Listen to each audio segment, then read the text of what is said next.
Stocks are crashing. The crypto market is tanking. The VIX is rising and inflation is skyrocketing. Are we about to experience one of the biggest catastrophic events, aka the fall of the American dollar? And is our society crumbling before our very own eyes? All that and more in today's episode. And before we dive into the nitty and gritty of today's video, I've hidden a certain amount of Dogecoins in this video. You'll see them pop up on screen like this. And whoever is the first person to guess the amount of Dogecoins that I put in this video will get $100 sent to their Bitcoin address. And before you go and guess every single number out there, you only get one guess per person. So make sure to put your guesses down there as you watch this video. Keep count of exactly how many Dogecoins appear. And without any further ado, let's talk about what's actually happening and what we might see in the coming months when it comes to stocks, crypto, and inflation as a whole. Let's go. Holy cow. We have had one of the biggest falls in the stock market and even crypto market, but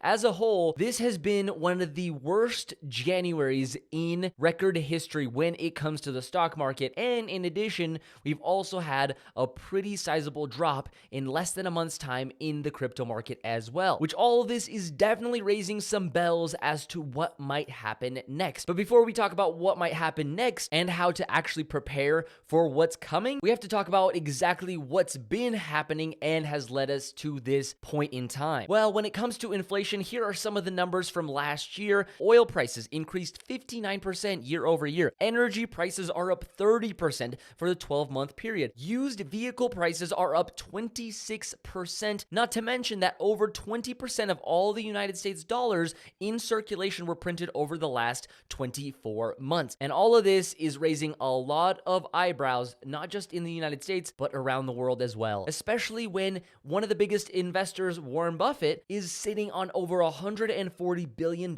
in cash, something that he has never done in history. He is known for deploying money into the market, not holding on to cash. So what is he preparing for? Personally, with just that fact alone, and other billionaire investors are talking about what might actually happen, which we'll get into in just a second. Personally, I do think that he has some room to worry, and there's a lot of writing on the wall that something big might happen. And I think inflation might have something to do with that. Here's the problem. The CPI, or inflation, is set to be on average around 2 to 3% per year. And that is what many of us consider to be healthy inflation. Of course, that holds only true if wages go up with inflation as well. But that's a talk for another time. And rather than this 2 to 3%, which is considered healthy, we had around 7% inflation numbers for last year. And that begs the next question, which is, are we headed for a recession, and does this mean we're about to experience hyperinflation? Well, the truth of the matter is we're not headed into hyperinflation, because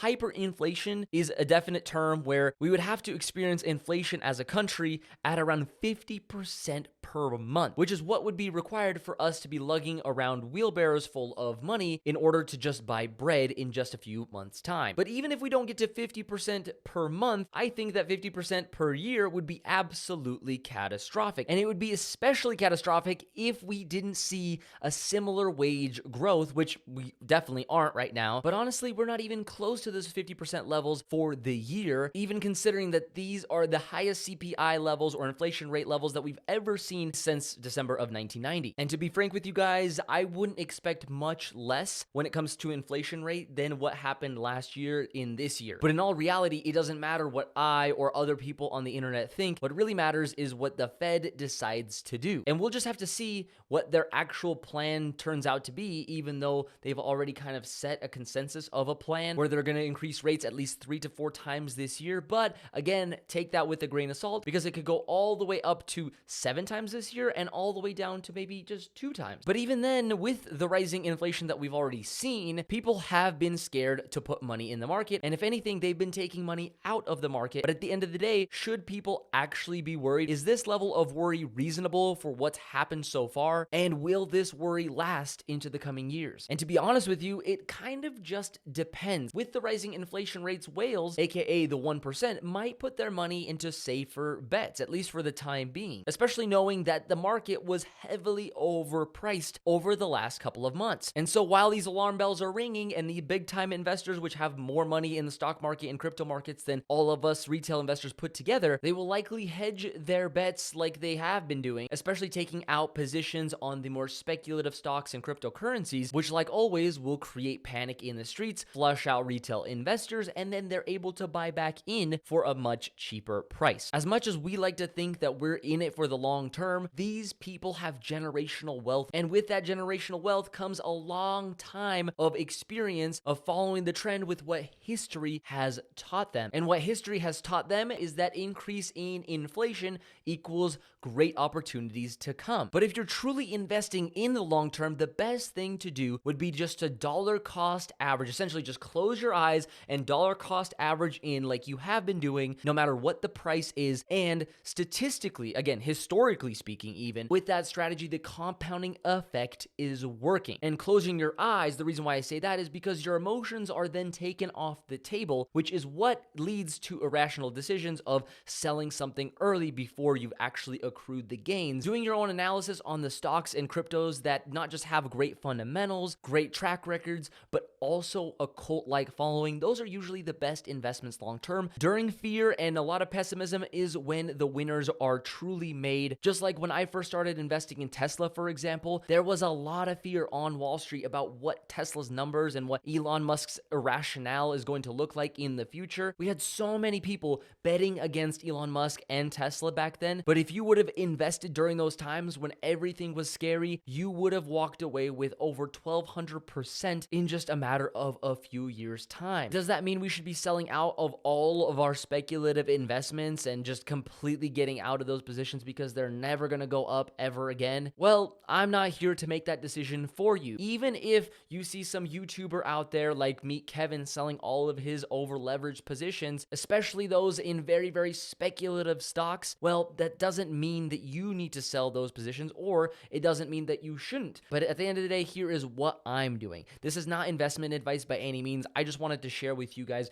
what I'm doing since I've been in the markets for roughly around 10, 11 years time now. Well, I personally would not be holding any NFTs. Those to me, I would consider to be extremely, extremely speculative investments, things that could literally go down to zero in absolute no time. And I personally don't want to be holding too much in cash as well. I need to be deploying cash as we go down in this market. And rather than going and just buying a bunch of speculative stocks, I want to be buying great companies that are already either in profitability or very, very close to profitability on major pullbacks. Now, I've already made a video on some of the stocks that I'm kind of paying attention to in the market that have already had some major pullbacks, but those are just some of the stocks that I'm going to be watching for the next few months as we experience and just go through the motions of what the market is showing. But there are plenty more companies that I would like to buy at a discount that maybe haven't had that discount arrive. And the same thing can be said in the crypto space, where we've seen pretty much a 40-50% decline in a lot of cryptocurrencies. And I'm already dollar cost averaging into my favorite plays. And no, it's not Bitcoin or Ethereum. Not that I don't own any of those, but mostly just the smaller cap cryptocurrencies that I think have the potential to become the next Ethereum, or just basically have the technology that is very, very interesting to me. And that's what I'm trying to focus my time on, is to pay attention to those things. Because as I said before on the channel, even though we're all about time in the market, the more times you can actually somewhat time the market, at least the bottoms, and deploy more capital than you usually do during your dollar cost average times where you just close your eyes and dollar cost average in. If you deploy more capital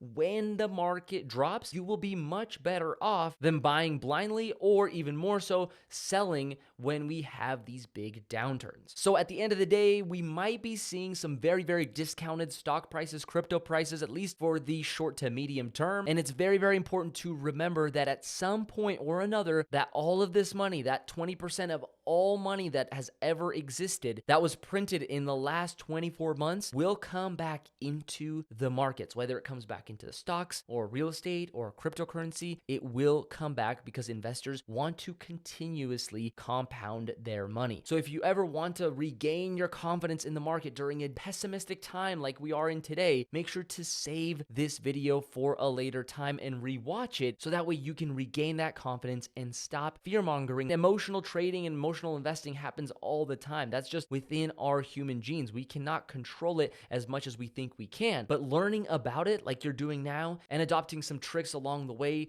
to help you combat that is going to be absolutely key to getting you to the destination that you want to go on your financial journey. And of course, take all this with a grain of salt. This is all speculation, but if we take just a small glimpse of history from the 1990s when we had similar inflation and oil prices went up similarly to what they did this last year, well, just to give you a little reference, the Dow Jones after that period went up in just 3 months' time after an 8-month recessionary period. And if we were to follow that inflationary curve into the dot-com bubble and we took that same blueprint and we applied it to here, well, that would mean that we are about to experience the biggest growth decade, not just when it comes to technology, but also investment opportunities. This could have been just the start to the biggest tech bubble we've ever seen form. And this is all thanks to a lot of the emerging technologies that are coming onto the market right now, like blockchain, like VR, like AR. Think about robotics, think about automation, think about AI, and that could lead us down a very, very lucrative path in the long term, as long as you know where to look. So hopefully you guys found this very, very useful. If you did, make sure to smash the like button. And also, if you like videos like this,